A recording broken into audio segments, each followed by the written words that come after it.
morning everyone, hope you're all okay.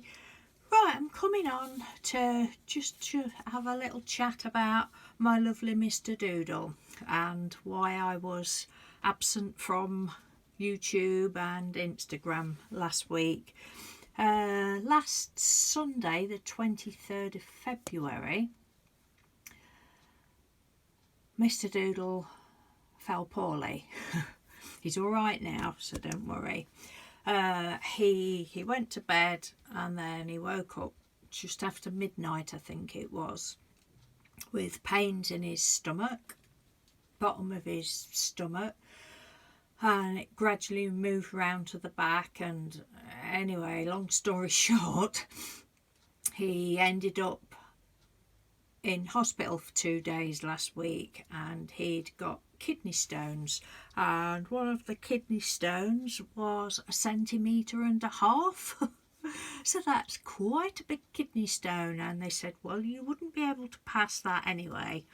And I've asked him, he said I can come on and chat to you about it. I know you all love Mr Doodle, so yeah, so it was an awful week, an awful few days. But we called 111 and they wouldn't come out to him. This was like in the middle of the night. They wouldn't come out to him. It wasn't a 999 emergency job. Obviously, I would have rang the ambulance if it was, but he said no, it's not that bad. Anyway, 111 wouldn't come out to him. And they said, oh, go to your doctors in the morning. Well, trying to get in our doctors is absolutely ridiculous. You need to be absolutely dying before you could get an appointment. Well, I think it's the same with most doctors these days. Anyway, the 111, they said, oh, well, let the doctors know, to give you an appointment. So by this time, this was... he had to ring the doctors at 8:30 in the morning. I think he got an appointment for 10:30. Well, I can't drive. He didn't feel like driving, so my stepbrother, bless him, he took us down. Went in to see the doctor. He took a urine sample. No, there's nothing wrong there. Nothing I can do. Go home, take some paracetamol. And if it's no better, go up to A&E. They're open till 6:30. So we got home, I think it was just after 11 o'clock. Mr Doodle says, oh, would you make me some toast, please? So I made him 2 slices of toast, and within 15 minutes he was racked in pain again. So I said, right, we're going up the hospital. But he says, well, I just want to, I want a bit of a rest first. I can't quite remember, actually. It's all a bit of a blur now. So anyway, my stepbrother, he went home and he came back later and took us up. We got up there at 2 o'clock in the afternoon, I think it was, up to our nearest hospital. And 6 hours later, I mean, they were absolutely fantastic. He ended up getting transferred. We had to go to another hospital, but both hospitals were absolutely fantastic. I know a lot of people moan about the NHS and different hospitals, but they were just amazing. So several... he had antibiotics and blood tests and urine tests and all this, that and the other, and was in this little side room which was absolutely freezing cold. I had to go and get him some blankets, and then the doctor or the nurse that came, he says, oh, well, this is the coldest room down here. Oh dear, it was a nightmare. Poor old Mr Doodle. I mean, he doesn't feel the cold, but he was perished and he looked so poorly, bless him.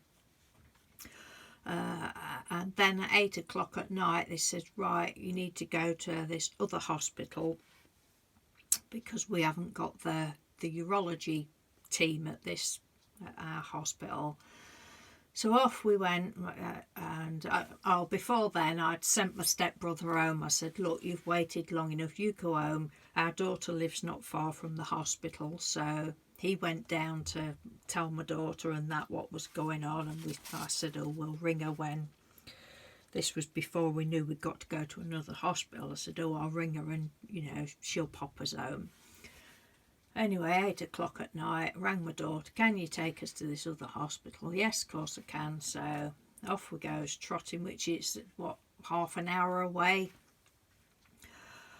So off we goes, trotting across there. It was Monday evening, and we eventually got him out of hospital on Wednesday afternoon. But yes, I say he got these 2 kidney stones, and it was 2 o'clock, sort of Tuesday morning, before I actually, because my daughter dropped us off. I said, look, you go. If it's going to be we sort of thought it was going to be a stop overnight job. I said, I'll sleep on the floor if I've got to. So it was 2 o'clock before they actually got him up onto a ward. I mean, the A&E, that they're so busy with everybody, but and when we got in there, it said, please be warned that there is an 8-hour wait. And I'm like, oh my God. Anyway, because of Mr Doodle's circumstance, we got in more or less straight away excuse me, in to see the doctor, and then it was waiting and more tests and this and prod here and prod there, and then they did him the ECG, and one doctor said, oh, we want you on nil by mouth. So at which point we thought, oh right, well that's going to be general anaesthetic next day, which it was. He had his kidney stones and done, and the camera jobby and all that lot, and he feels a lot better now, thank goodness. They didn't have to cut him, so that was a good thing. But yeah, it was really, really awful, really awful. Felt so sorry for him. I was going to show you some pretty papers. Stop you getting bored. Where did I get to? Yeah, so he stopped Monday night and then Tuesday night. Monday night, when we got him up to the ward, eventually got him up to, and it was like an assessment ward, and it was 2 o'clock before he said, oh, well, you go and find somewhere to sleep. They wouldn't. I said to the nurse, I said, oh, because I was talking to one of the ladies in the waiting room downstairs, and I said, oh, I've got to stop here somewhere. She says, oh, well, they have comfy seats. You'll be able to have a sleep in a seat. So I said to the nurse up on this ward, oh, if you've got somewhere where I can sleep in a chair. She says, oh, no, you can't stop up here. I says, well, I've got to sleep somewhere. You can't turf me out of the hospital. Can you show me somewhere where there's some seats I can sleep on? So she says, oh, well, I'll point you in the direction of the main entrance. So I went down to the main entrance, and there was just 2 men chatting at a table there, and there was this little 2-seater settee, so I just flopped myself down on there at 2 o'clock in the morning, and excuse me, eventually got to sleep. But it was so cold, I was perished, because I didn't have a coat with me. I'd just got my little cardigan with me, didn't have a coat.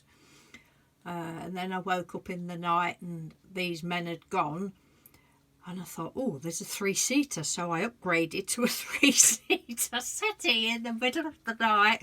And then I woke up again and I thought, oh, I've got a bedmate. There was a man another man fast asleep on the little 2-seater next to the 3-seater. So it's all tales to tell, and I've cried so many tears that I don't think I've got any left, but thankfully his little operation went well. Oh, and the other thing, he had to have they said, oh, they'd fitted him with a stent. Sorry if it's too much information, but he said I could tell you. They fitted him with this stent from his excuse me, his kidneys to his bladder, and had a catheter as well. Well, they said to him, oh, we're making you an appointment at your local hospital for next Friday the following week, excuse me, to have the catheter taken out. At this point they didn't mention the stent, but apparently they're only in temporary anyway.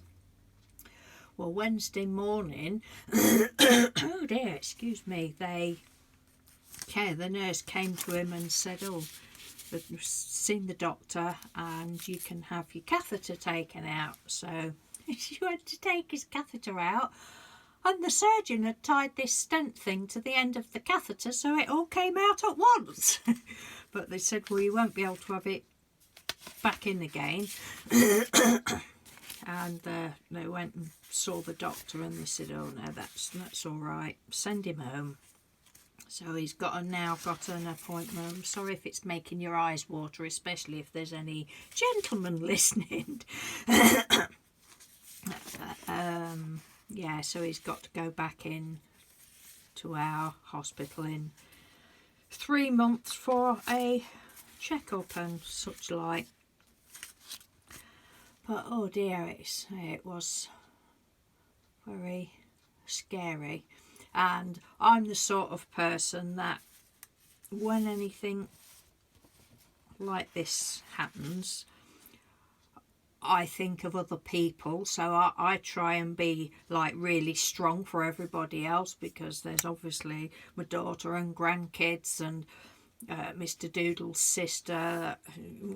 They all worry, so I'm like, right, I've got to keep it together. And then after the event, like my worst day was excuse me, was Saturday just gone, and I just couldn't stop crying. My tears come out. I did cry at the hospital, but not in front of Mr Doodle. My tears come out later on. I suppose a lot of people are probably like that. But yeah, so hopefully, say fingers crossed, I need to get my calendar. I've just noticed my calendar is still on February the 23rd, which was that Sunday when I'd done my last video, so I need to get that changed. But I just haven't. I think Mr Doodle's been on Instagram, but I just haven't. I've been on, I've answered a couple of private messages, and I know a couple of YouTube people know that Mr Doodle's been in hospital. But I just haven't had any interest in looking at Instagram, or I've not even looked at any videos. I've just not been bothered. So hopefully this week I'll get back into doing videos. Well, I want to do a couple more today, although I might double it up. I don't know. I've got a crafter of the week for you that I'm excited about, and I've got some happy mail I want to show, which I haven't opened yet, and then hopefully I'll get back into doing other videos as well. So you'll probably get bombarded with loads of videos this week. But anyway, that's where I'm at the moment. So I just thought I would come on and share that with you. As I say, you might think, oh, too much information, but Mr Doodle said I could come and tell you. And yes, that is it for now. I don't know why I'm showing you these, just for something to look at, I think. So thank you very much for watching, and thank you in advance for any comments. I will get round to replying at some point. I know I have answered most of them from my last video, but there was just a few that came in later on that I haven't got round to answering yet. So take care everyone, have a good week, thanks for watching, thanks for all your love, and I love you all loads. Take care, and I'll speak to you soon. Bye.